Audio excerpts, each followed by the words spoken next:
Have you ever looked in the mirror and realized you're not the person you thought you'd be, that the life you're living is miles away from the one you dreamed of? Yeah, that was me, 3 years ago, and this is the story of how I changed everything. I grew up in a small town in Montana, the kind of place where everyone knows your name and your mistakes. My childhood was simple. Summers smelled like fresh-cut grass, winters felt endless, and dreams felt too big for a place that small.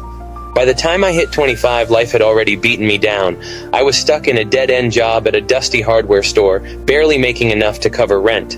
My friends were moving on, getting married, buying houses, traveling, and I was standing still. But the real punch came one night, sitting in my tiny apartment.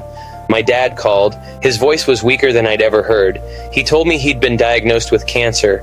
It felt like the ground beneath me collapsed. Suddenly, the petty worries, money, bills, my own failures, didn't matter. All that mattered was time. Time I didn't have.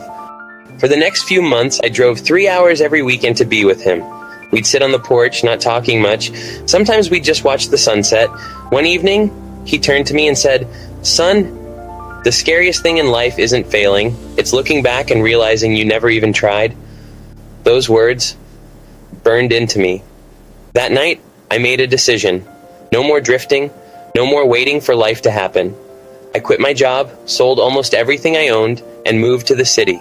I didn't have a plan, just a fire in my chest and the echo of my dad's voice. It wasn't easy. I worked odd jobs, slept in a tiny room with no windows, and spent countless nights doubting myself. But little by little, I built something. I started telling my story online. At first, no one listened, but I kept going. And one day, people started to care. If you're watching this and you feel stuck, like life is passing you by, hear me. You don't need the perfect plan. You don't need the right timing. You just need to start. Because the only thing scarier than failing is never knowing what could have been.